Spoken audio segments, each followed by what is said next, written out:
کہ آنکھیں دینے والا اور ان میں بینائی رکھنے والا میرا اللہ ہے، دنیا کی کوئی اور طاقت ان آنکھوں کے اندر دیکھنے والے وہ کیمرے فٹ نہیں کر سکتی جو میرے اللہ نے کی ہے، اور کانوں کے اندر سننے کی طاقت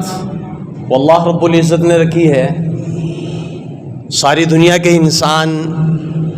اگر کوئی انسان بہرا ہو جائے تو ساری دنیا کے ڈاکٹر مل کے بھی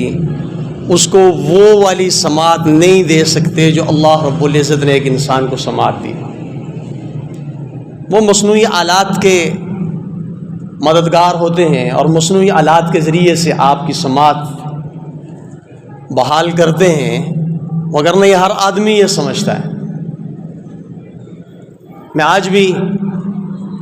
راستے سے آتے ہوئے ایک خاتون اور ایک ان کا بیٹا بیٹھ گئے، تو میں نے ان سے پوچھا، تعارف ہوتے ہوئے میں نے کہا کیا کرتے ہیں؟ کہ نہیں مدرسے میں پڑھتے تھے۔ تو میں نے کہا پھر میں نے چھوڑ دیا ہے، وجہ آنکھ خراب ہو گئی۔ تو میں نے ان سے کہا، میں نے کہا کتنے درباروں پہ چکر لگائیں؟ وہ کہنے لگے بہت۔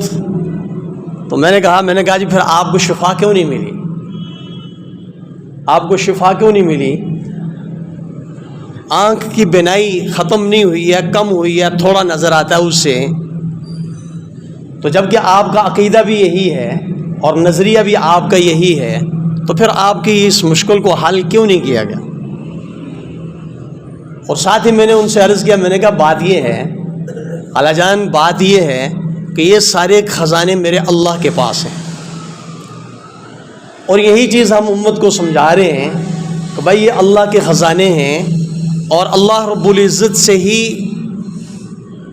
ان کے اندر کمی بیشی آ جائے تو اللہ رب العزت سے ہی مانگا جائے، نہ کہ مخلوق سے۔ وہ کہنے لگے کہ بالکل یہی بات آپ ٹھیک کہہ رہے ہیں۔ میں نے کہا عرصہ ہو گیا، آپ کی عمر کافی ہو گئی ہے، مجھے اندازہ ہو رہا ہے، اور یہ بھی مجھے پتا ہے کہ آپ بعد میں میرے گاڑی سے اترنے کے بعد آپ کہیں گے یہ تھا ہی کوئی وہابی۔ میں نے کہا ہم وہابی نہیں ہیں، ہم تو اللہ کے فضل سے سنی ہے، ہم آپ کو سیدھا راستہ بتا رہے ہیں کہ یہ کام اللہ کے ہیں، اس کے لیے ڈگری کی ضرورت نہیں ہے، اس کے لیے عالم بننے کی ضرورت نہیں ہے کہ آپ کو یہ بتانا پڑے جی کہ آپ کو پیدا کس نے کیا ہے، آپ کو آنکھ کے اندر بینائی کس نے دی ہے، آپ کو کانوں کی سماعت کس نے دی ہے،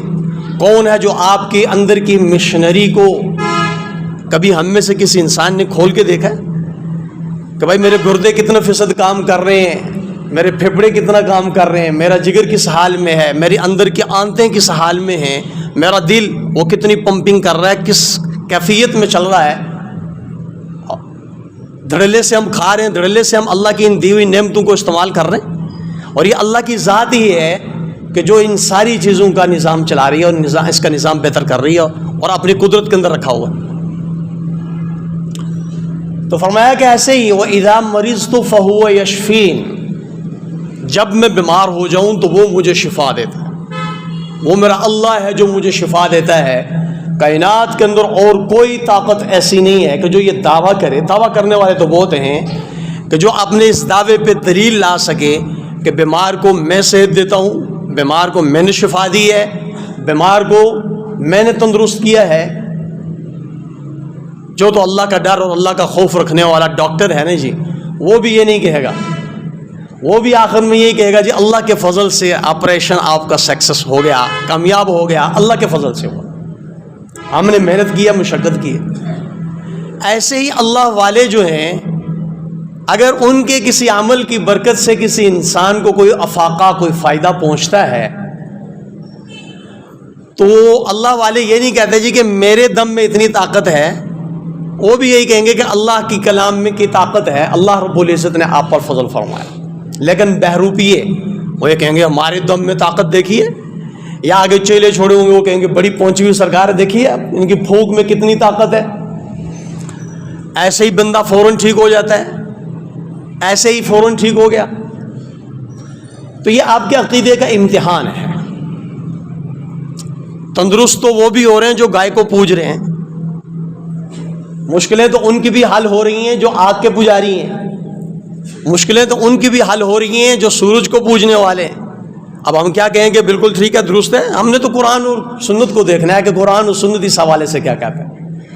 تو وہ یہی کہتا ہے کہ ابراہیم علیہ السلام نے اپنے قوم سے کہا والذی خلقنی فہو یہدین، میرا رب ہے، میرا پروردگار ہے جو مجھے پیدا کرنے والا ہے اور وہی میری رہنمائی کرنے والا ہے، وہی مجھے سیدھا راستہ دکھانے والا ہے۔ فرمایا والذی هو یطعمنی ویسقین، وہی میرا پروردگار ہے جو مجھے کھلاتا بھی ہے، جو مجھے پلاتا بھی ہے۔ اور ہمارے تبلیغ والے کہتے ہیں نا کہ میرے بھائیو یہ عقیدہ، یہ یقین بنے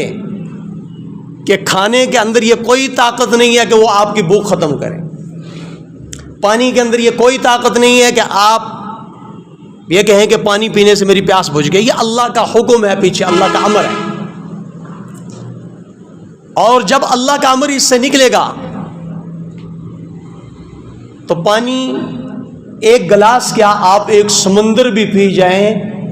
تو آپ کی پیاس ختم نہیں ہوگی۔ جیسے کہ ایک روایت کا مفہوم ہے کہ بے نمازی آدمی جب مرتا ہے تو اس حال میں اسے موت آتی ہے کہ پیاس کی شدت میں سمندر بھی پی لے تو اس کی پیاس ختم نہ ہو، سمندر بھی پی لے تو اس کی پیاس ختم نہ ہو۔ اور پھر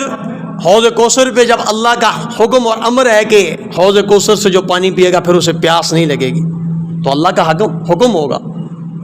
پانی کی اپنی تو کوئی مجال نہیں ہے کہ اس کو پینے سے بس بات ختم ہو گئی، پیاس نہیں لگے گی، اللہ کا حکم، اللہ کا امر۔ تو فرمایا کھانا پینا